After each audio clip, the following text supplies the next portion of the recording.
अच्छा, मैं थोड़ा सा आपको बताना चाहता हूँ मैं कैसे आर्ट ऑफ लिविंग कैसे शुरू किया, पता ना?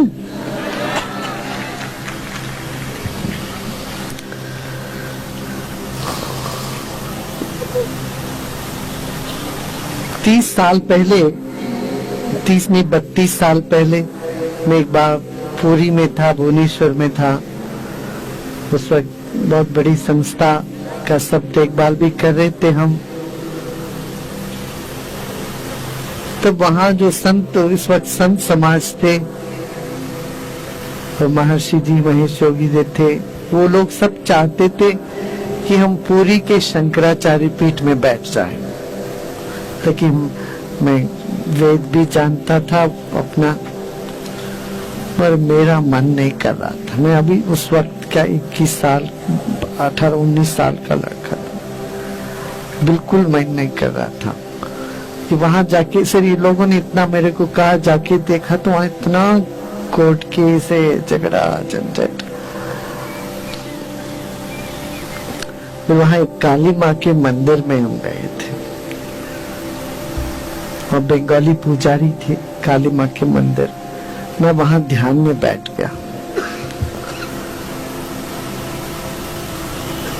तो इतने बड़े लोग सब कह रहे, इनकी बात ना कहने में भी दिक्कत होती थी, हाँ कहने में भी और ज्यादा दिक्कत होती थी। तो मैं जब बैठा तो काली माँ का मुझे ये आवाज आई, भाषा महसूस हुआ, तुम्हारे लिए बहुत बड़ा काम करना है, तुम्हें पीठ तुमको बनाना ही है, ये पीठ में बैठने का तुम्हारा कोई नहीं है। ऐसी मुझे आवाज आई। तो तुम इतना उदास मत हो ना, उठो, तुमको बहुत काम करना है। तो मैंने ठीक है उठ के फिर मैं चल पड़ा। मैंने ना बोल दिया कि मुझे इस कोई पीठ में नहीं बैठना, मैं साधारण सेवा करने वाला बना रहूंगा।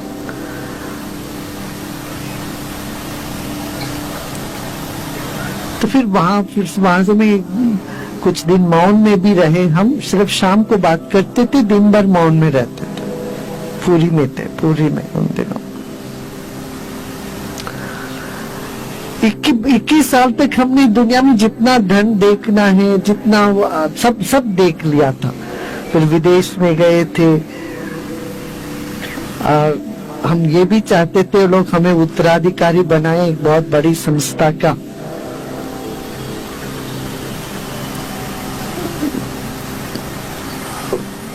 और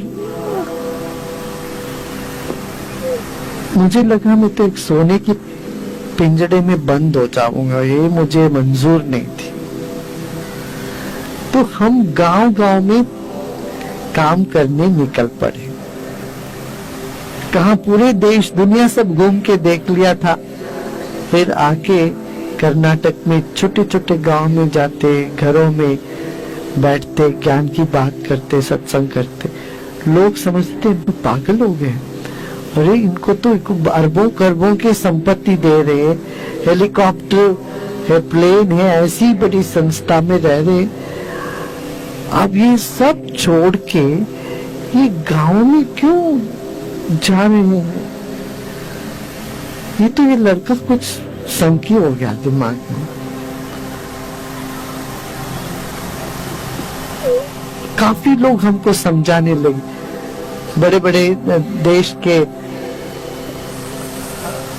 चीफ जस्टिस रहे उन दिनों में, PR कृष्णय्यर थे, जस्टिस भगवती और अन्य लोग, रामनाथ गोयंका, ये सब लोगों ने इनको कहा।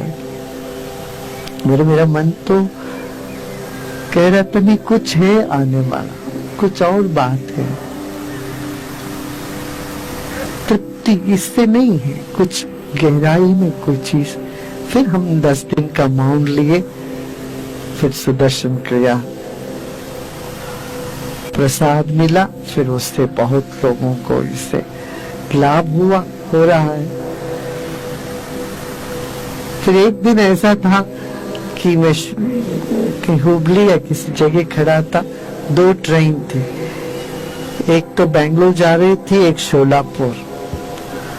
यदि मैं बैंगलोर वाला ट्रेन लेता तो आर्ट ऑफ लिविंग नहीं शुरू करता, शोलापुर वाला ट्रेन लेता तो आर्ट ऑफ लिविंग शुरू होता। वो उस दिन बड़ा द्वंद्व रहा, शुरू करूं ना करूं, जाऊं ना जाऊं।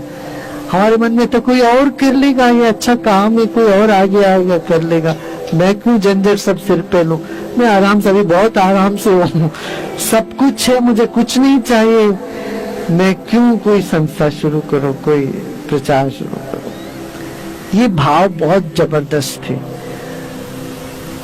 दोनों टिकट लेके खड़े थे, इस तरफ जाऊंगा तो बेंगलोर जाऊंगा तो वैसे बना रहूंगा, इस तरफ जाऊंगा तो आर्ट ऑफ लिविंग शुरू हो जाएगा। फिर अपने आप मेरा पांव चल करके उस ट्रेन को पकड़ लिया जो शोलापुर के। मैं इसलिए कहना चाह रहा था,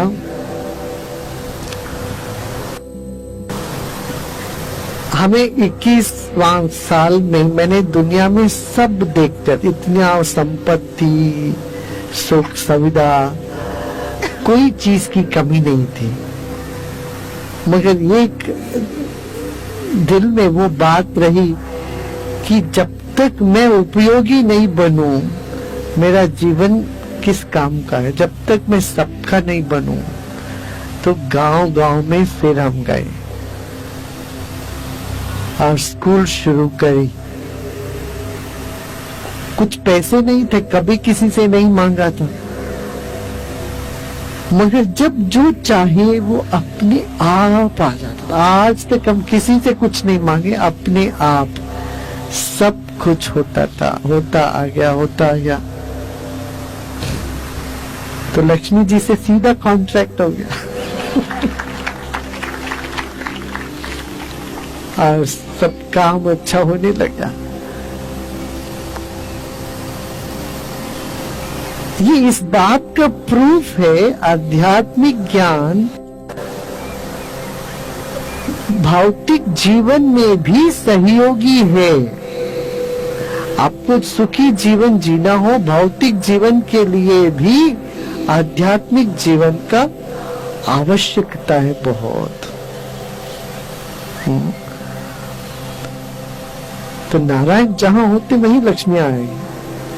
तो नारायण को पकड़ो, लक्ष्मी के पीछे नहीं पड़ना, नारायण को पकड़ोगे तो लक्ष्मी अपने आप आती रहेगी। इसका मतलब ये नहीं है कि आलसी बने रहे, नहीं, कर्मठ होना चाहिए, काम करते रहना चाहिए।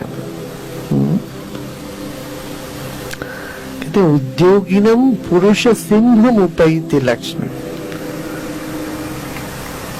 धीरज, धैर्य और एफर्ट दोनों होना चाहिए।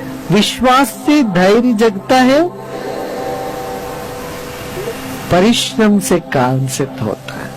तो विश्राम से विश्वास और श्रम से कर्म, ये दोनों साथ में लेके चलना चाहिए। फिर एक समय आ जाता है जिसको हम कहते हैं नैष्कर्म सिद्धि। सोचने से पहले वो काम हो जाता है, कुछ चाहो उससे पहले वो काम हो जाए। सिर्फ तुम्हारा नहीं, तुम सबका काम, दुनिया में जितने लोग हैं सबका काम हम कर सकते हैं। हम आज दावे के साथ कह सकते हैं ये ज्ञान में ऐसी शक्ति है जिससे न केवल तुम्हारा मगर औरों का काम भी तुम करने में काबिल हो जाओगे। इतना काफी है।